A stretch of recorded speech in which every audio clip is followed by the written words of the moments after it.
اعوذ باللہ من الشیطان الرجیم بسم اللہ الرحمن الرحیم رب اشرح لی صدری ویسر لی امری واحلل عقدۃ من لسانی یفقہوا قولی۔ بکھرے موتی، چوتھا حصہ، قرآن پر عمل کرنے اور اس سے روگردانی کرنے والوں کا انجام۔ قرآن کریم کی 20 خوبیوں کا بیان۔ تیسرا، وَحْكُم مَّا بَيْنَكُمْ، قرآن کریم کے اندر تمہارے آپس کے معاملات کے طے کرنے اور فیصلہ کرنے کا حکم موجود ہے۔ پورے قرآن کریم میں 6666 آیتیں ہیں، ان میں 500 آیتیں احکام اور فیصلوں سے متعلق ہیں۔ بعض علماء نے ان 500 آیتوں کی الگ سے تفسیر لکھی ہے، جیسا کہ بادشاہ عالمگیر کے استاد حضرت ملا جیون رحمۃ اللہ علیہ کی تفسیرات احمدیہ ہے۔ اور ان 500 کے علاوہ 6166 آیتوں میں پچھلی امتوں کے احوال اور واقعات، قیامت، حساب و کتاب، جنت اور جہنم کے وعدے اور وعید کی باتیں ہیں، جن سے انسان عبرت حاصل کر کے اپنی زندگی کو سنوارے۔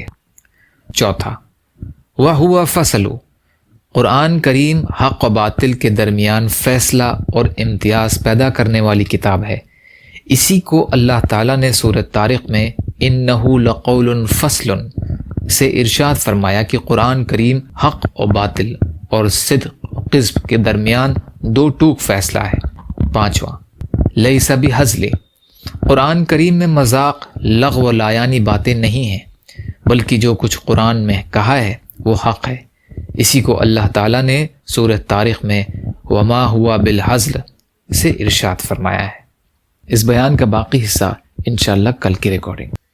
یا اللہ ہم سب کو کہنے سننے سے زیادہ عمل کی توفیق عطا فرما۔ یا اللہ مظلوم فلسطینیوں، کشمیریوں، روہنگیا مسلمان اور مسلمان جہاں بھی پریشان حال ہیں، ظالموں کے ظلم کا شکار ہیں، ان کی بھرپور مدد فرمائیے۔ ہم سب کو اپنی استطاعت کے بقدر اپنا حق ادا کرنے والا بنائیے۔ یا اللہ اپنے حلال میں سے دیجیے، حرام سے بچائیے، اپنے غیر سے بے نیاز کر دیجیے۔ جو مانگا وہ بھی عطا کر دیجیے، جو مانگنے سے رہ گئے وہ بھی عطا فرمائیے۔